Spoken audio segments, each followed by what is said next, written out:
అలా చూడండి, కొంచెం రైస్ కొంచెం పులిహోర టైపు చేసేసుకుంటున్నాను. ఇది పోపులు వేసాను, అలాగే 2 జీడిపప్పులు కూడా వేస్తున్నాను. ఇవన్నీ వేయించుకున్నాక అంటే సింపుల్గా అయిపోయి టిఫిన్, ఎందుకంటే నైట్ రైస్ మిగిలిపోయింది, అది నేను పడేయలేక ఇలా చేస్తున్నాను. ఇలాగ ఎవరైనా చేసుకోవచ్చు, ఎందుకంటే వేస్ట్ చేయకుండా, అన్నం వేస్ట్ చేయకుండా. చూడండి, కరివేపాకు, కొత్తిమీర, పచ్చిమిరపకాయలు ఇవి కూడా వేసి, చూడండి మిగిలిన రైస్లో నేను కొంచెం నిమ్మరసం, ఉప్పు, పసుపు వేసి కలిపేసి ఉంచాను ఉదయాన్నే. ఇప్పుడు పోపు వేసుకుంటున్నాను. చూడండి, అన్నం వేసేసుకుంటున్నాను.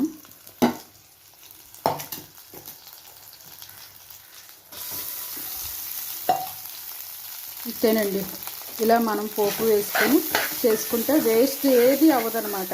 ఇలాగా మనం చేసేసుకుని మీకు నచ్చితే ఇలా చేసుకోండి.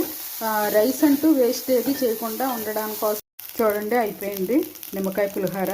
నేను టిఫిన్ ఏదన్నా ఉన్నా సరే ఒక ఎగ్, కొంచెం పులిహోర, అలాగ దోశ అలా పెడతాను. అలాగ మీరు కూడా పెట్టి అన్నాన్ని వేస్ట్ చేయకుండా ఇలా చేసుకోండి. కనీసం మిగిలిన అన్నం రైస్లో కూడా పెట్టేసుకోవచ్చు. మనం కొంచెం రైస్ వేసినాడు, కొంచెం స్పెషల్ రైస్ లాగా ఇది పెట్టేసుకోవచ్చు. అలా మీరు చేసుకోండి. ఈ టిప్ నచ్చితే మీరు లైక్ అండ్ షేర్.